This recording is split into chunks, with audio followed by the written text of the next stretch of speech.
Eu queria começar lembrando de um trecho das Escrituras, onde Jesus está entrando pela última vez em Jerusalém, aclamado pela multidão, né?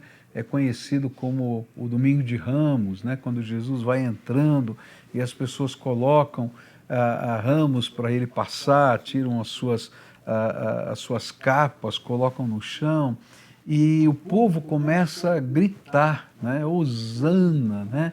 Seja bem-vindo, exaltado aquele que vem em nome do Senhor.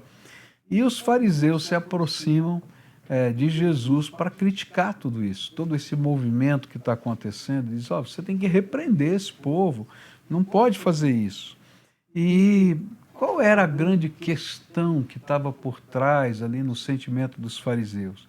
É porque, notadamente, a maneira como Jesus estava sendo saudado e recebido na entrada de Jerusalém era um convite, uma anunciação, um reconhecimento de que ele era o Messias.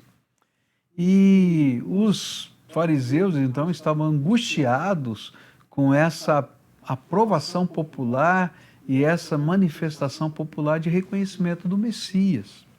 De outro lado, tinha alguns que tinham medo de que os governantes, os romanos, vissem aquilo como uma revolta popular. E então se aproximaram de Jesus para dizer: para com isso, manda esse povo parar. Mas é surpreendente aquilo que Jesus vai dizer. Ele vai dizer assim: se as pedras, ou melhor, se eles se calarem, as pedras vão clamar. E aqui a gente tem alguns ensinos tão profundos, né, da palavra de Deus que a gente pode tirar para isso. A primeira coisa é que Deus não para de falar. E se Deus estiver falando com você, Ele vai usar tantos meios quantos forem possíveis de alcançar o seu coração para anunciar que você precisa de Jesus. E ainda que queiram calar a voz de Deus, até as pedras clamam. Você vai sair na rua e alguém vai falar alguma coisa de Deus para você. Se você estiver lutando contra o Senhor, de alguma maneira, se for preciso fazer uma mula falar, que nem ele fez com Balaão, ele vai fazer isso com você.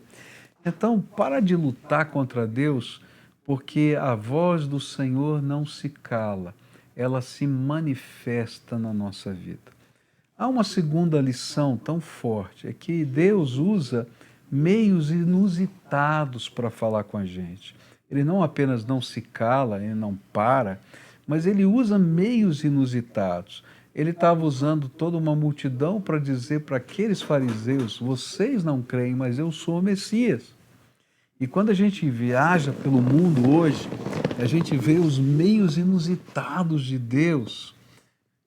Vê, por exemplo, lá no Oriente, no Egito, por exemplo, tanta gente que tem tido visões de Jesus, tem tido sonhos com Jesus, tem ouvido vozes do Senhor falando ao coração, e aí o Evangelho é anunciado, eles: agora eu entendi, porque Deus usa meios inusitados para falar.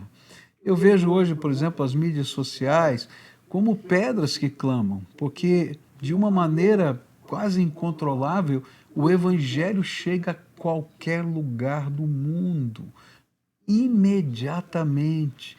Só não ouve quem não quer ouvir, porque Deus não para de falar e ele continua falando até por meios inusitados. E para finalizar essa nossa conversa, eu diria assim para você: olha, para de lutar contra Deus e escuta o que o Espírito Santo está falando. Algumas vezes ele vai falar como um terremoto, outras vezes como um vento forte. Mas às vezes, e a maioria das vezes, ele vai falar como um vento suave, que revela a presença dele. Então que Deus não tenha que chacoalhar a sua vida num terremoto, nem que haja um furacão para você entender que Deus tem alguma coisa para você, mas que a voz suave do Senhor o abençoe e que você o ouça e o siga.